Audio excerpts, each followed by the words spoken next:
Hello student, welcome to MK physics class. आज हम पढ़ने वाले हैं विद्युत क्षेत्र की उपस्थिति में विद्युत द्वैध पर लगने वाला बल एवं बलागुण के बारे में। और वीडियो के लास्ट में हम पढ़ने वाले हैं विद्युत फ्लक्स के बारे में। अगर ये टॉपिक आपको नहीं आता है तो चैप्टर फर्स्ट के 50% क्वेश्चन आपसे बिल्कुल गलत हो जाएंगे। तो चलिए शुरू करते हैं। तो एक समान विद्युत क्षेत्र में रखिए विद्युत द्वैध पर लगने वाला बल एवं बलागुण। तो अपन एक समान विद्युत क्षेत्र मान लेते हैं कि कोई एक समान विद्युत क्षेत्र है जिसको विद्युत क्षेत्र को किससे रिप्रेजेंट किया जाता है?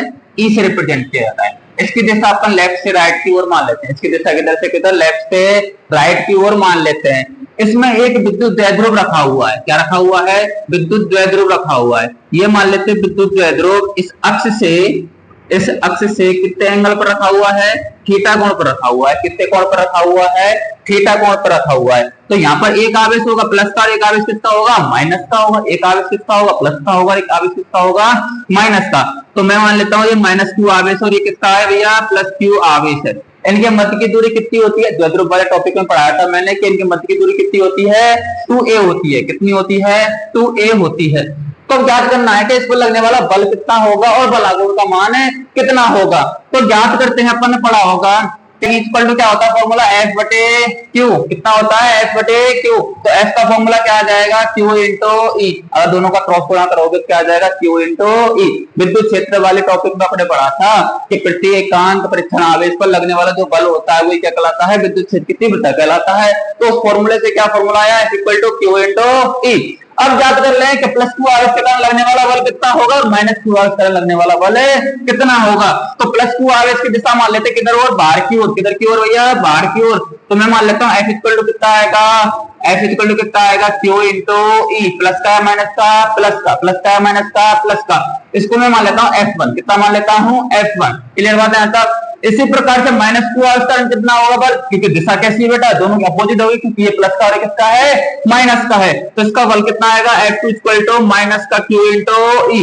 माइनस का Q इंटू E क्योंकि ये प्लस का आवेश और ये किसका आवेश है? माइनस का आवेश है। दोनों की दिशा कैसी हो जाएगी? अलग अलग, बोले तो विपरीत हो जाएगी। जबकि देखो परमाणु कैसे हैं? दोनों समान है। परमाणु कैसे हैं? दोनों समान है। अगर आपसे बोले कि इस निकाय पर जो लगने वाला कुल बल होगा, इस निकाय पर जो लगने वाला कुल बल होगा वो कितना होगा? क्योंकि ये प्लस का और ये किसका है? माइनस का। तो बल कितना हो जाएगा? जीरो। बल कितना हो जाएगा? जीरो। तो मैं बोलूं परिणामी बल F इक्वल टू कितना आएगा? F1 plus F2। F1 plus F2। तो F इक्वल टू कितना आएगा बोलना भैया? F1 की वैल्यू कितनी है? Q into E plus F2 की वैल्यू कितनी है? माइनस के Q इंटू E। क्लियर बात है यहाँ तक? तो F इक्वल टू बोलो भैया Q into E plus minus किसका हो जाएगा? माइनस का Q इंटू E। कितना आ जाएगा? जीरो। कितना आ जाएगा? जीरो। तो इस निकाय पर जो लगने वाला परिणामी बल होगा वो कितना होगा? शून्य होगा। कितना होगा? शून्य होगा। क्लियर है यहाँ तक? अब पढ़ने वाले हैं बलागुण। अब क्या पढ़ने वाले हैं? बलागुण। तो कंडीशन कैसी है? ये सिचुएशन कैसी है? तो कोई विद्युत क्षेत्र है, इधर के साइड से विद्युत क्षेत्र इस प्रकार से आ रहा हो और इस पर कोई क्या रखा हुआ है? विद्युत द्वैध्रुव रखा हुआ है। क्या रखा हुआ है? विद्युत द्वैध्रुव। देखो समझते हैं कि एग्जांपल से कि कोई विद्युत क्षेत्र है अपना इस किधर से, किधर से? इधर इस साइड से। अब ये क्या रखा हुआ है? द्वैध्रुव रखा हुआ। क्या रखा हुआ है? द्वैध्रुव। ये किसका आवेश? प्लस का। ये कौन सा? माइनस। ये कौन सा? प्लस। ये कौन सा? माइनस। अब इस पर जो लगने वाला बल होगा वो किधर होगा? इस प्रकार से होगा, इधर की साइड में होगा। और इस पर जो लगने वाला बल किधर होगा? इधर की साइड में होगा। अब प्लस वाला बल तो इसको इधर घुमा रहा है और माइनस वाला इधर घुमा रहा है। तो ये क्या करेगा? घूमने का प्रयास करेगा। ये क्या करेगा? घूमने का प्रयास करेगा। सेम उसी प्रकार से माइनस आ जाएगा, प्लस आ जाएगा। ये इधर की साइड में, ये इधर साइड में क्या करेगा भाई? रोटेट करेगा, घूमने का प्रयास करेगा। और ये घूमने का प्रयास कर रहा था, इसी को क्या कहते हैं अपन? बलागुण कहते हैं। क्या कहते हैं भाइयों? बलागुण कहते हैं। क्लियर बात है यहाँ तक? तो क्या बोलेंगे? विद्युत क्षेत्र की उपस्थिति में द्वैध्रुव को घुमाने के लिए, विद्युत द्वैध्रुव को घुमाने के लिए जो बल लगाया जाता है उसी को क्या कहते हैं? बलागुण कहते हैं। और बलागुण का मतलब होता है बल का आघूर्ण। बल का आघूर्ण मतलब बल के द्वारा किसी वस्तु को घुमाने का जो कार्य किया जाता है उसको कहते हैं बलागुण कहते हैं। क्या कहते हैं? बलागुण कहते हैं। तो बलागुण होता क्या है? फॉर्मूले बेस पे देख लें कि बल एवं लंबवत दूरी, बल एवं लंबवत दूरी का जो गुणनफल होता है उसको बलागुण कहा जाता है। क्या बोलते हैं? बल एवं लंबवत दूरी का जो गुणनफल होता है उसको क्या कहा जाता है? बलागुण कहा जाता है। बलागुण बराबर क्या आएगा बोलना? बलागुण इक्वल टू, बलागुण को किससे रिप्रेजेंट करते हैं? टॉ से रिप्रेजेंट करते हैं। तो क्या होता है फॉर्मूला? बल इंटू लंबवत दूरी, और लंबवत दूरी किससे? अक्ष से। किससे भैया? अक्ष से। लंबवत दूरी, और लंबवत दूरी कितनी होगी? चित्र में देख सकते हैं कि ये तो अपनी क्या हो गई? अक्ष हो गई। लंबवत दूरी किस प्रकार से होगी? इसी प्रकार से तो होगी। तो ये क्या हो जाएगी? इसकी लंबवत दूरी क्या हो जाएगी? लंबवत दूरी, इसको मान लेता हूं ए, इसको मान लेता हूं मैं बी, और इसको मान लेता हूं सी। तो लंबवत दूरी कितनी आएगी बताओ? बीसी। लंबवत दूरी कितनी आ जाएगी? बीसी। और बल कितना है? क्यूई। बल कितना है? क्यूई। ये भी क्यूई है। ये माइनस का किसका? प्लस का। और माइनस प्लस किसको रिप्रेजेंट करता है? दिशा को। किसकी दिशा को? द्विध्रुव को।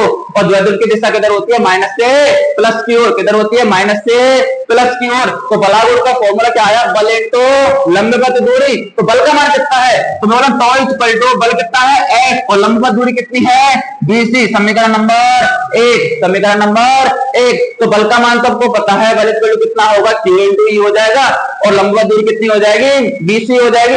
अब बीसी निकालना अपने को, तो ये क्या है? लंबवत 90 डिग्री का कोण तो है, और ये कितना है? थीटा। तो ये क्या हो जाएगा? आधा, और ये क्या हो जाएगा? लंब। और आधा डाल लो तो लाल बटे कड़ का मतलब लंब बटे कड़। लंब बटे कड़, तो लंब बटे कड़ किसका मतलब होगा? साइन थीटा का। किसका? साइन थीटा का। तो मैं बोल रहा हूं भैया त्रिभुज एबीसी में, त्रिभुज एबीसी में, तो साइन थीटा बराबर कितना आएगा बोलो? लंब बटे कड़। और लंब कितना है यहाँ पर? बीसी। लंब कितना है? बीसी। और कर्ण कितना है? 2a। कर्ण कितना है? 2a। कितना है भाइयों? 2a। तो बताओ बीसी इक्वल टू कितना आएगा? 2a sine theta. कितना आ जाएगा? 2a sine theta. अब बल का मान पता है और बीसी का मान पता है, इसमें रहता है समीकरण नंबर 1 में। तो बताओ क्या आएगा? टॉ इक्वल टू बल का मान कितना है? Q इंटू ई, और बीसी का मान कितना है? 2a sine theta. कितना है? 2a sine theta. कुछ याद आया यहाँ से? 2aq कितना होता है? P होता है। कितना होता है? P होता है। तो टॉ इक्वल टू कितना आएगा? Q, 2a का जगह रखना P, और E साइन थीटा। ई साइन थीटा क्यों रखा भाइयों? 2aq क्या होता है? P होता है विद्युत कितना आता है? P sine theta. और फॉर्मूला क्या होता है? 2aq इक्वल टू क्या होता है? P होता है, मतलब विद्युत द्विध्रुव का फॉर्मूला होता है P इक्वल टू 2aq। अब साइन थीटा हटाओ, क्रॉस लगाओ, साइन थीटा हटाओ, क्रॉस लगाओ, और कॉस थीटा हटाओ, डॉट लगाओ। याद है 11वीं क्लास में आपने पढ़ा होगा अदिश और सदिश के बारे में। तो ध्यान रखना, जब भी आपको साइन थीटा के बारे में बात करें तो साइन थीटा हटाएंगे तो क्या लगाएंगे अपन? क्रॉस लगाएंगे। क्या लगाएंगे? क्रॉस लगाएंगे। क्या बोल रहा हूं? साइन थीटा को हटाओ तो क्या लगाओ? क्रॉस लगाओ। ये वाला क्रॉस। क्या लगाओ? क्रॉस। और कॉस थीटा का हटाओ, क्या लगाओ? डॉट लगाओ। क्या लगाओ? डॉट। क्रॉस और डॉट का मतलब दोनों का गुणा होता है। क्या मतलब होता है? दोनों का गुणा होता है। मैथमेटिक्स में कहीं क्रॉस भी लिखा होता है, कहीं भी डॉट भी लगा हुआ होता है, तो दोनों बातें एक ही है। परंतु फिजिक्स में क्या होता है कि साइन थीटा हटाएंगे तो क्रॉस आएगा, और कॉस थीटा हटाएंगे तो डॉट आएगा। तो साइन थीटा हटाना क्या आएगा बोलना भाइयों? Tau equal to P cross E. क्या आएगा? P cross E. तो tau vector equal to P vector cross E vector. Formula आया कि नहीं आया? अपने को ये फॉर्मूला याद रखना है। टॉ इक्वल टू क्या होता है? P sine theta. Tau equal to क्या होता है? P sine theta. तो बलागुण क्या होगा? बल एवं अक्ष से लंबवत दूरी। बल एवं अक्ष से लंबवत दूरी का जो गुणनफल होता है उसी को क्या कहते हैं? बलागुण कहते हैं। इससे बहुत सारे न्यूमेरिकल्स आपके लिए आने वाले हैं। इस वाले टॉपिक से बहुत सारे न्यूमेरिकल्स आपके लिए आने वाले हैं। वीडियो को बिना स्किप किए हुए आपको पूरी वीडियो देखनी है। इसमें कौन सी कंडीशन आएगी? First condition, second condition, third condition, तीनों देखेंगे। एमसीक्यूज के लिए भी बहुत सारे क्वेश्चन आपके लिए यहाँ से बनने वाले हैं। कंडीशन से पढ़ लेते हैं। अपना फॉर्मूला पढ़ा था टॉ इक्वल टू क्या होता है भाइयों? P sine theta. First condition, अगर थीटा का मान 0 डिग्री कर दिया जाए, कितना हो? 0 डिग्री हो, तो बताओ क्या आएगा? Tau equal to PE sine theta का मतलब साइन 0। कितना? साइन 0। और साइन 0 का मान आप सबको पता है कितना होता है? 0। कितना होता है? 0। तो टॉ इक्वल टू कितना आएगा बोलना? PE, और साइन 0 का मान 0। कितना आ जाएगा? 0। तो टॉ इक्वल टू कितना आएगा? 0। कितना आ जाएगा? 0। एक क्लियर बात है यहाँ तक? कंडीशन सेकंड देखो, थीटा इक्वल टू कितना हो? 90 डिग्री हो, तो टॉ इक्वल टू कितना आएगा? PE sine 90। और साइन 90 का मान पता है कितना होता है? 1। कितना होता है? 1। तो टॉ इक्वल टू कितना आ जाएगा? PE। कितना आ जाएगा? PE साइन 90 का मान कितना हो जाएगा? 1 हो जाएगा। 1 का गुणा PE से करेंगे कितना आ जाएगा? PE आ जाएगा। समीकरण नंबर 2। तीसरी कंडीशन देख लो, अगर थीटा इक्वल टू कितना हो 180 डिग्री हो, कितना हो 180 डिग्री हो, तो इक्वल टू कितना आएगा पीई साइन थीटा की जगह साइन 180, साइन 180 और साइन 180 का मान पता है कितना होता है 0, कितना होता है 0, तो इक्वल टू कितना आ जाएगा 0, तो इक्वल टू कितना आ जाएगा 0। तो समीकरण 1, 2 और 3 को देखो आप, तो यहाँ पर कंडीशन कैसी है 0 आ रहा है, यहाँ पर कितना आ रहा है अधिकतम आ रहा है, यहाँ पर कितना आ रहा है 0 आ रहा है। इसका मतलब क्या है, ये कौन सी अवस्था में है, स्थायी अवस्था में। कौन सी अवस्था में है भैया, स्थायी साम्यावस्था में, स्थायी साम्यावस्था में। और यह कंडीशन कौन सी है, अधिकतम। कौन सी है, अधिकतम। देखो दोनों फर्स्ट और थर्ड में 0 मान आ रहा है, जबकि यहाँ पर मान कुछ आ रहा है, तो कौन सी कंडीशन हो जाएगी, अधिकतम वाली। और यह कौन सी कंडीशन है, अस्थायी। यह कौन सी कंडीशन है, अस्थायी साम्यावस्था। कौन सी, अस्थायी साम्यावस्था। क्लियर बात है यहाँ तक। देखो कैसे हुई अस्थायी, स्थायी कैसे होती है चेक कर लेते हैं इसको।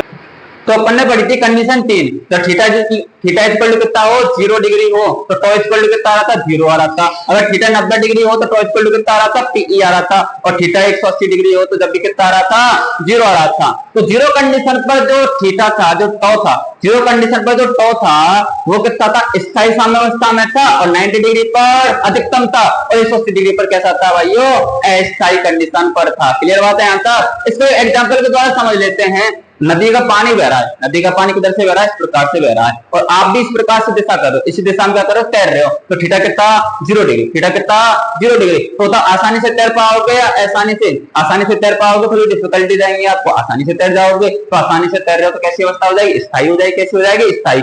अब इसी प्रकार से नदी इस प्रकार से बह रही है और आप 90 डिग्री पर हो, कैसे खड़े हो, ऐसे 90 डिग्री पर खड़े हो, तो बताओ आप में से जो पानी की मात्रा वो ज्यादा निकलेगी या कम निकलेगी, ज्यादा निकलेगी। तो ज्यादा निकलेगी तो उसका मान ये तो था 90 डिग्री पर कितना मान होता है, अधिकतम होता है। कितना होता है, अधिकतम। और अगर पानी इस प्रकार से बह रहा हो और आप इस प्रकार से तैर रहे हो, तो बताओ एंगल कितना 180 डिग्री। कितना एंगल 180 डिग्री। तो बताओ आपको तैरने में आसानी होगी या डिफिकल्टी जाएगी, डिफिकल्टी जाएगी। तो बताओ अस्थायी होगा, अस्थायी होगा, अस्थायी होगा, कैसा होगा, अस्थायी होगा। तो टॉपिक होने वाला है विद्युत फ्लक्स। विद्युत फ्लक्स आपके बोर्ड एग्जाम के लिए बहुत बहुत इंपॉर्टेंट है। अगर आपको विद्युत फ्लक्स नहीं आता है तो न्यूमेरिकल्स में आपको 100% प्रॉब्लम आने वाली है। तो वीडियो को बिना स्किप किए हुए पूरा वीडियो अंत तक जरूर देखें।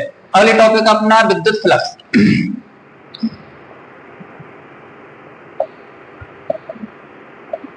विद्युत फ्लक्स को फाई से रिप्रेजेंट किया जाता है। किससे रिप्रेजेंट किया जाता है, फाई से। तो विद्युत फ्लक्स होता क्या है कि किसी विद्युत क्षेत्र की उपस्थिति में, किसी विद्युत क्षेत्र की उपस्थिति में किसी पृष्ठ से लंबवत, किसी क्षेत्रफल पृष्ठ से या पृष्ठीय क्षेत्रफल से लंबवत गुजरने वाली विद्युत क्षेत्र रेखाओं की संख्या को ही विद्युत फ्लक्स कहते हैं। किसी विद्युत क्षेत्र की उपस्थिति में पृष्ठीय क्षेत्रफल के लंबवत गुजरने वाले विद्युत क्षेत्र रेखाओं की संख्या को ही क्या कहा जाता है, विद्युत फ्लक्स कहा जाता है। क्लियर बात है यहाँ तक। फॉर एग्जाम्पल के लिए अपन कोई पृष्ठीय क्षेत्रफल बना लेते हैं। ये कोई पृष्ठ है, इस पृष्ठ से लंबवत गुजरने वाली विद्युत क्षेत्र रेखा किस प्रकार से होगी, इस प्रकार से।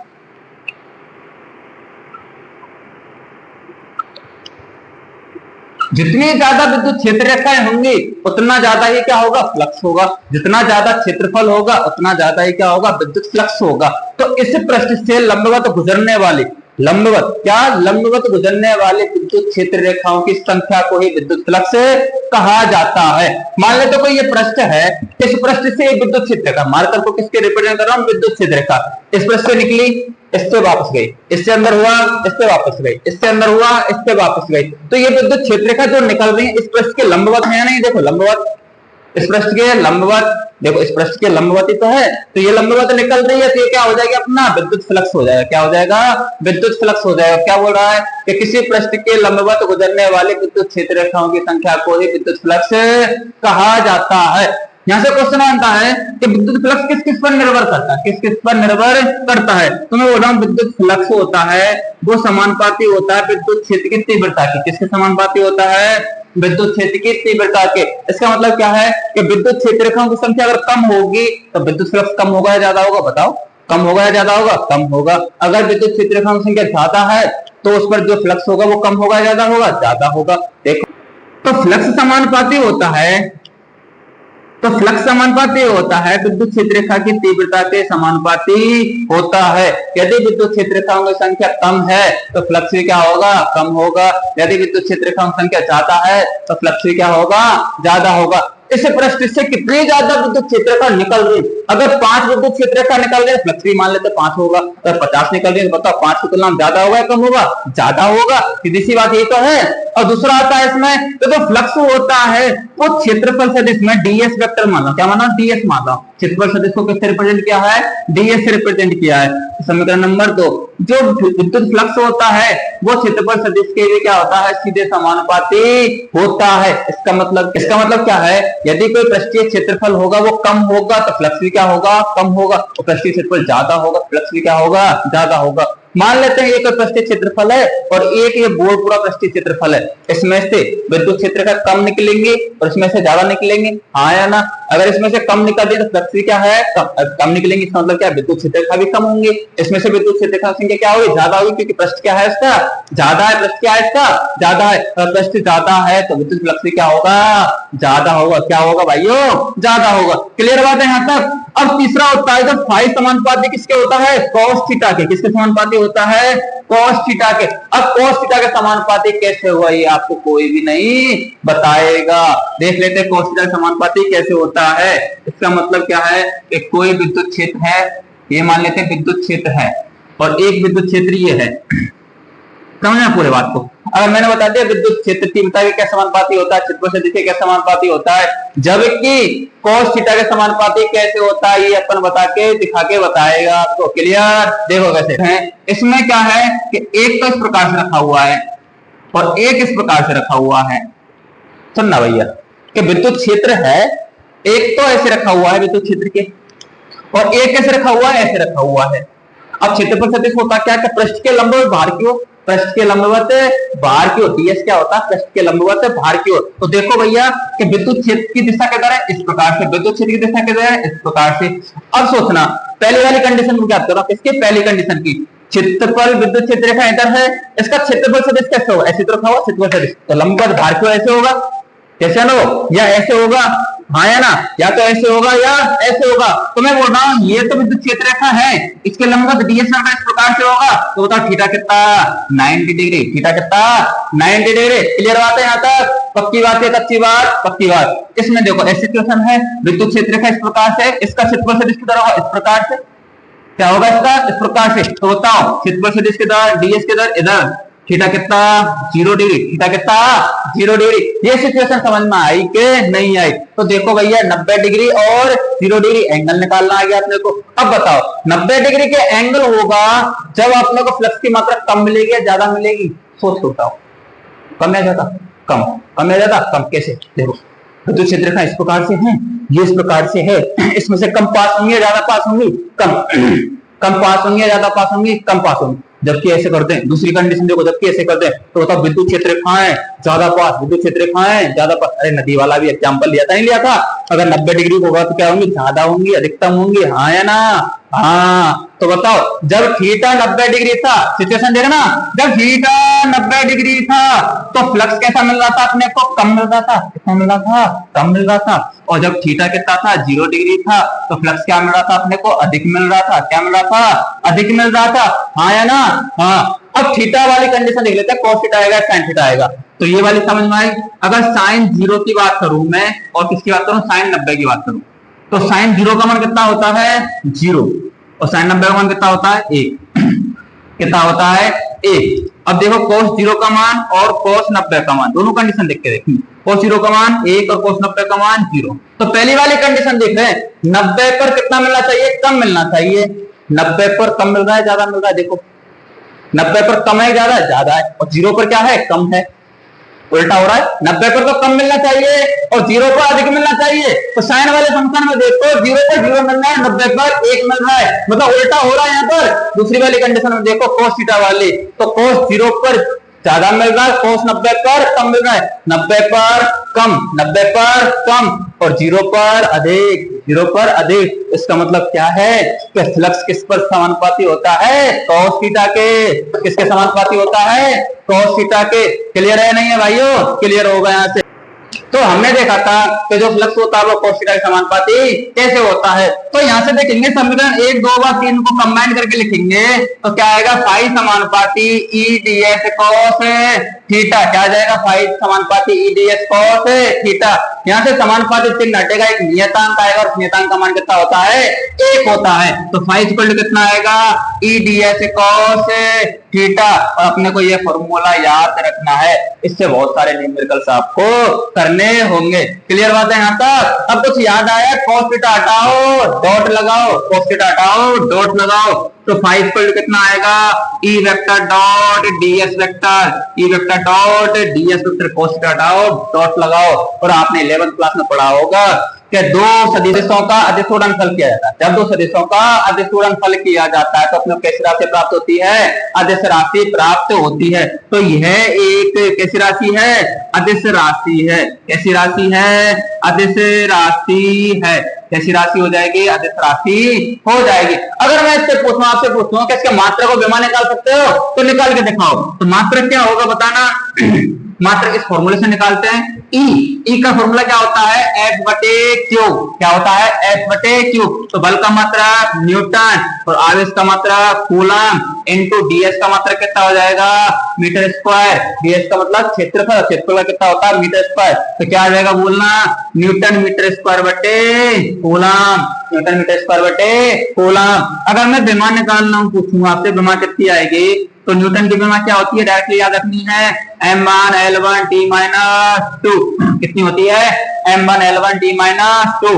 कूलम की कितनी होती है a1 t1। कितनी होती है a1 t1। और मीटर स्क्वायर की होती है अपनी l2। कितनी होती है l2। तो फाइनल आंसर कितना आ जाएगा m1 L1 और L2 L3 T माइनस 2 और T1 प्लस का ऊपर जाएगा कितना हो जाएगा माइनस का कितना हो जाएगा T माइनस 3 और A माइनस 1। तो कितना आ जाएगा 1331। कितना आ जाएगा 1331। अब याद करनी है अपने को इसकी कंडीशन होती है theta equal to 0 degree, theta equal to 90 degree और 180 डिग्री पर इसके मान कितने कितने हो सकते हैं। तो देखते हैं पहले थीटा इक्वल टू कितना भैया थीटा इक्वल टू कितना डिग्री 0 डिग्री। तो बताओ फाइव इक्वल टू कितना आएगा ई डी एस cos 0 और cos 0 का मान 1 होता है। तो फाइव इक्वल टू कितना आ जाएगा ई डी एस समीकरण नंबर 1। दूसरी कंडीशन देखो फटाफट से थीटा इक्वल टू कितना 90 डिग्री। तो five equal to E D S cos 90 और cos 90 का मान 0। तो फाइव इक्वल टू कितना आ जाएगा 0 आ जाएगा। कितना आ जाएगा 0 आ जाएगा। और थर्ड कंडीशन आप देख लो थीटा इक्वल टू कितना हो 180 डिग्री होता है। तो फाइव इक्वल टू कितना आएगा ई डी एस cos 180 और cos 180 का मान -1। तो फाइव इक्वल टू कितना आ जाएगा माइनस का ई डी एस माइनस का ईडीएस। तो यहां से देखो जब थीटा 0 डिग्री है तो आपको कैसा मिल रहा है फ्लक्स से प्लस का मिल रहा है। कैसा मिल रहा है प्लस का मिल रहा है। और 90 डिग्री पर 0 और 180 डिग्री पर माइनस का। कुछ याद आया अगर प्लस की चीजें होती है प्लस आवेश से विद्युत क्षेत्र रेखा निकलती है या प्रवेश करती है निकलती हैं। क्या करती हैं निकलती हैं। और माइनस होगा तो प्रवेश करती हैं। तो इसका मतलब क्या है अगर थीटा इक्वल टू 0 हो इसका मतलब क्या है 0 होगा तो फ्लक्स कैसा होगा निर्गत होगा या प्रवेशित होगा निर्गत होगा। और 180 पर कैसा होगा प्रवेशित होगा। कैसा होगा प्रवेशित होगा। अगर यहां तो समझ में आया कि नहीं आया आया कि नहीं आया। 0 पर समझ लिया कैसा होता है निर्गत होता है, 180 पर कैसा होता है प्रवेशित होता है और थीटा 90 कितना होता है 0 होता है। वीडियो समझ में आई हो तो लाइक करना शेयर करना और सब्सक्राइब करना। Thank you.